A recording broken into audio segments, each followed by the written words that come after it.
No, that clip wasn't from the MCU. That was from a random romance film series I binged recently. The, at this point, 4-part romantic journey, the After series, gave me a couple of hours of entertainment that I didn't know I needed, as well as a few that I'll never get back. None of these movies are exceptional, and one is just straight up the worst movie I've ever seen in my life possibly, but I'm glad I watched them. I like romance in my fiction. In fact, the romantic aspect of many of my favorite stories is integral to my enjoyment of them, but I had never decided to watch a vanilla romance movie before. Seeing my older sister watch the last movie's Insanity was the push I needed to try the series out, as I knew I was probably going to be laughing all throughout these movies, and I thought if I'm going to get into a genre, might as well start at the bottom of the barrel. After seeing them, while I don't regret watching them, it did make me question why my sister and so many other people love to experience so many bad romance stories.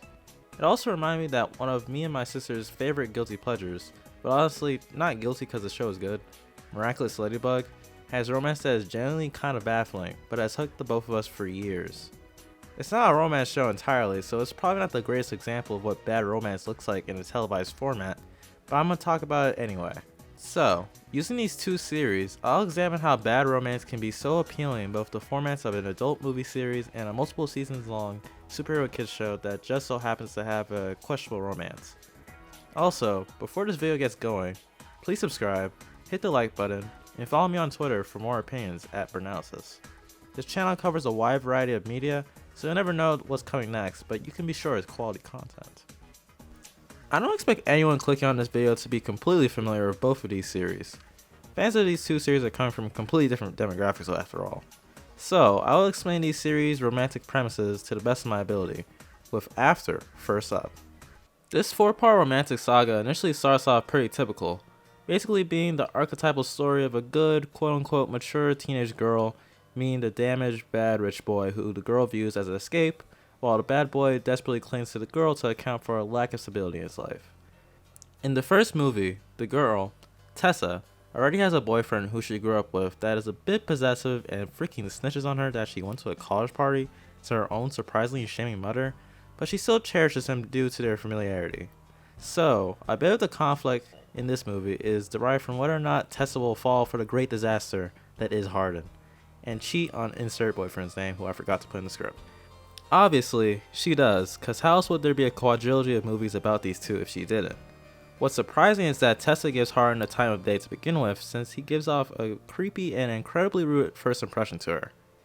They initially meet as Tessa gets out of the shower in her dorm room, while Hardin, a friend of Tessa's roommate by the way, is on their couch just reading a book. He definitely would have realistically heard a girl was coming out of the shower, and the way he responds to Tessa's pleas for him to get out is wild. Can you please go out into the hall so I can get dressed? Don't flatter yourself. I'm not looking. Pushing the creepiness aside, the biggest red flag is that he just tried to spoil her in a book she might not have finished yet. Getting further context that he himself loves books makes the intentional spoiling even more malicious. Because of their obviously consensuous chemistry, Hardin's friend group dares him to make her fall in love with him. Off screen. So, throughout the movie, Hardin rizzes her up, Tessa cheats on her boyfriend because Hardin's a sympathetic alcoholic boy with daddy issues, but eventually, the cat is out the bag and Tessa finds out everything was a lie. However, because it's a romance movie, Hardin actually does fall in love in the process of his dare, and so the movie ends with them broken up, but not too broken up because sequel bait. The rest of the movies are a roller coaster of a will they, won't they. Hardin hard carrying the series because of his self-destructive tendencies getting in the way of any semblance of a healthy relationship with Tessa. Watching this series with the hindsight that there are 4 of them made this kind of romantic plot not surprising to me, but I'm honestly impressed with how many times Hardin or Tessa puts the relationship into freefall. The misunderstandings, horniness, and generally asinine behavior that the two exhibit constantly are the only things keeping their highly dysfunctional relationship alive and active. The breakups are usually so messy that at least one of them doesn't feel any closure from them, and their social groups become so close-knit that it's pretty much impossible for the two not to run into each other eventually. Like, Tessa's first and seemingly only friend that she made in college is Hardin's stepbrother, for crying out loud. Even worse, Tessa's boss in the sequel is Hardin's uncle pretty much.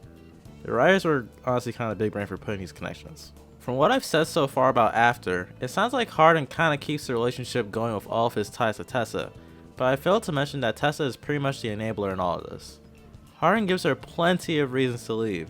He literally tells her right to her face that he feels he's not good enough for her, but the hope that these red flags will fade away with her help really revives her dumpster's fire of a relationship from going completely out.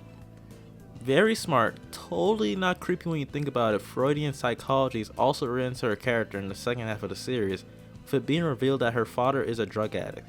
So, basically, Tessa always wants to help Hardin because he's like the father she never got to help in her childhood. Hardin is screwed up in the head because he saw something no child should ever see, and all the resentment that came from that event that he saw, but as the last movie shows, simply talking about it to a therapist, in his case, mellowed him out a bit. Not enough though, he almost fights a homeless man. Tessa's mentality is also fundamentally flawed in what she's willing to put up with in a relationship, but because her problems aren't as noticeable, she's never given too much of a chance to just have a breakthrough and fully cut off Hardin out of her life. Now this is bad for her, but good for entertainment. Like, you never know what type of BS will bring them back together or who will reach out first. Tessa can be crying about how suffocating Hardin is in her life in one scene, then a side character can just say, "But you love him, right?" Then she'll go, "You know what? I'ma save him." This series would actually be way better as a whole if it ended with the two of them having a clean breakup, admitting to each other that they're objectively terrible with one another. But their perpetually entertaining cycle of renewal and destruction must go on for money. Now, we just talked about a repetitious movie series about two idiots who keep getting back together, but what about the type of romance where the two main characters actually don't get together at all, since the journey to the relationship is its formula, and not the repeated trips to the destination? You get something like Miraculous Ladybug. The French superhero cartoon that me and my older sister have been watching since 2016 is one of the wildest romance stories I've ever witnessed.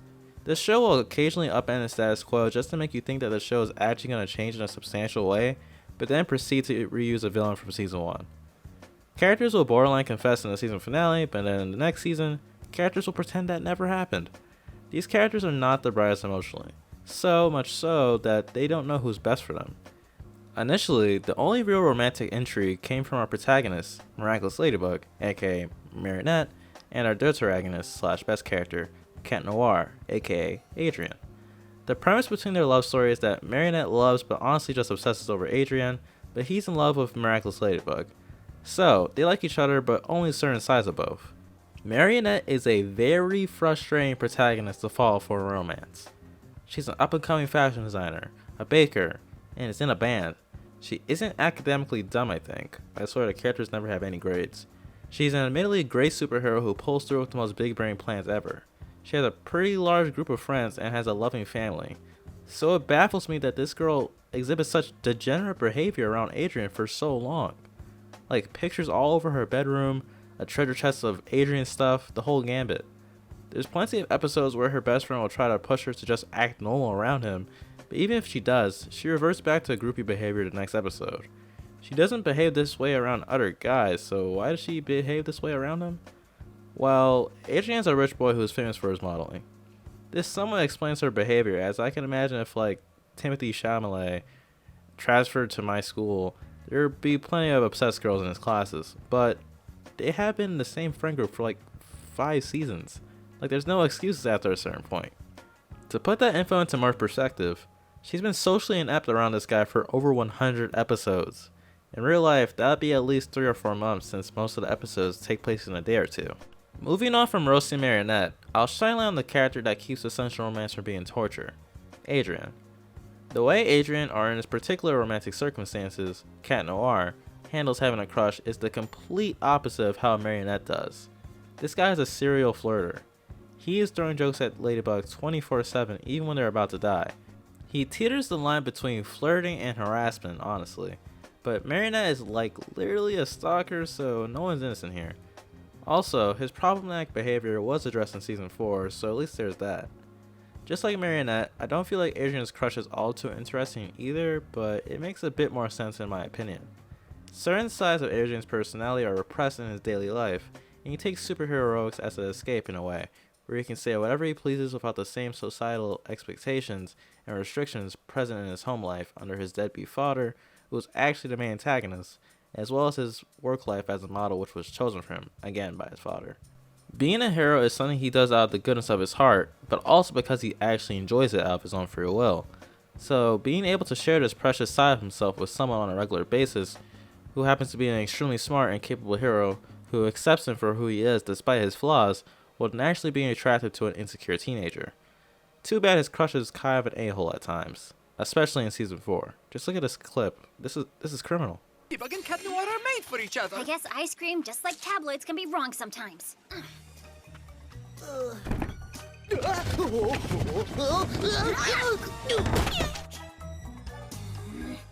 I guess I'm not your favorite cat at the moment, am I?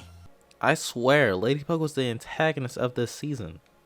These types of romantic dynamics would probably become truly insufferable if I experienced the show through one big binge, but as someone who saw it season to season like once a year whenever it would drop on streaming services, they're a double-edged sword.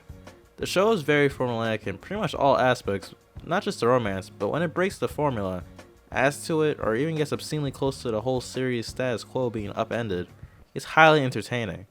This is especially the case for later seasons, which eventually have episodes that actually have lasting impacts. I enjoy the standard episodes for what they are because the series is just so inherently entertaining to me, but without the occasional shakeup, I probably wouldn't like the show as much as I do. So, you can imagine how me and my sister reacted to the introduction of Luca and Kagami. These two single-handedly make the romance a warm and cozy dumpster fire. Now, both of our main heroes are in a love triangle, and you know what the best thing about these new characters are? They're way more romantically compatible for their respective love interests than how Marinette and Adrien are for each other. I've watched the show for over half a decade, and I still can't say I see how our two heroes would really work in a relationship, since their chemistry is so hard to make heads or tails of, and only certain sides of the two like the other. The show makes it seem like if these two just figured out each other's secret identities, they'd be perfect for each other, but I don't know, these side pieces looking like they should be the mains. Luca's smooth-talking nature is a very entertaining contrast to the clumsy Marinette. He's kind of the stereotypical guitar-playing stoner you see in teen romances, but he's generally a good guy, being one of the most emotionally intelligent characters in the series, and being one of the more naturally heroic ones. This guy constantly reassures Marinette whenever she's acting a fool, which is quite often, and he'll even push her to talk to Adrien if he feels it's what's best for her. He'll put himself in the friend zone if it means making his crush happy. That's true love right there. The same intentional friend zoning can unfortunately be said about Kagami as well. I frame this trait as likable of Luca, but not exactly of Kagami, since the writers will never be able to convince me Adrien and Marinette are a better match in Kagami's mind than she is for Adrien. Kagami is a smooth talker like Luca, but she's very direct, which makes her a great romantic foil for Marinette. She makes her feelings known in subtle ways, but also extremely overt at times, which gives her an undeniable charm. The factor that makes her a way more compelling love interest to me outside of chemistry is her similar familiar issues. The pressure to live up to her mother's legacy as a fencing champion and the lofty expectations that come with that places her under stress that pretty much only Adrien can really relate to in her life. They were both put down paths that their major parental figures set them on, and I feel like this aspect makes them an even more interesting pair. Too bad the series would never end with them together. The series introducing these more interesting pairs almost feels like the writers knew how uninteresting the main one is and wanted to do better while keeping their original endgame relationship in place, which makes for a frustrating experience, but at the same time, I can't deny that I got pretty invested in these other love interests. So, something was done right here. With all of these conflicting levels of writing converging on the romance side of the show, I struggle to say whether it's good or bad. So like I said at the start of the video, I'ma just say it's baffling. Both the After and Miraculous Ladybug series have serious issues at the core of their stories' romances. None of their supposedly made-for-each-other couples that they push have any intriguing chemistry that makes them make sense for being together. After displays a highly dysfunctional relationship that tries to gaslight the audience into thinking that they're good for each other, and makes for a hilarious dumpster fire of a romance. On the other hand, Miraculous pushes a narrative that its two protagonists are made for each other without putting the effort to make it feel that way, and even offers alternative romantic interests that are way more fun to root for.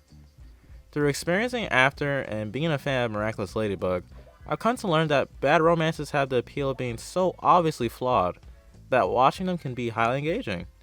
I get happy at the characters failing at making their romantic desires come to fruition because of how poorly written they are, laugh at how dysfunctional or nonsensical their pairings are, or root for side characters I know will not win in the end. So, in conclusion, poorly written romance is something you should watch every now and then. They're a sight to behold. Alright, that was the end of the video. This was supposed to come out like for Valentine's Day, but I just never finished it. So now it comes out at the start of summer vacation. Well, hope you enjoyed it. And subscribe and like the video if you haven't. Comment down below, share with your friends, blah blah blah. Have a good day.